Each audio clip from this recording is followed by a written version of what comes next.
A is to B equal to C is to D எனில் MA plus NC by MB plus NDக்கு சமமான விகிதம் எதுன்னு கேட்டிருக்காங்க.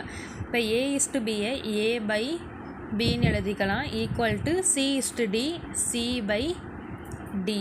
இப்போ இங்கே என்ன கொடுத்துருக்காங்களோ அதை எழுதிக்கணும் MA plus NC by MB plus ND. இப்போ அடுத்தது சிக்கு பதிலாக ஏன்னு எடுத்துக்கலாம், டிக்கு பதிலாக பின்னு எடுத்துக்கலாம். MA plus NC MP plus N டிக்கு பதிலாக பின்னு எடுத்துக்கிறோம். அடுத்தது ரெண்டுலேயுமே காமனாக என்ன இருக்குன்னா ஏ வந்து காமனாக இருக்குது. ஏவை மட்டும் வெளியே எடுத்துட்டோன்னா உள்ள எம் ப்ளஸ் என் தான் இருக்கும். பை இங்கேருந்து பியை வெளியே எடுத்துட்டோன்னா எம் ப்ளஸ் என் தான் உள்ளே இருக்கும். எம் ப்ளஸ் எண்ணுக்கு எம் ப்ளஸ் என் வந்து கேன்சல் ஆகிடும். இப்போ equal to A by B. இதை வந்து எப்படி எழுதலான்னா ஏ இஸ் டு பி. இந்த சம்முக்கான answer A is to B.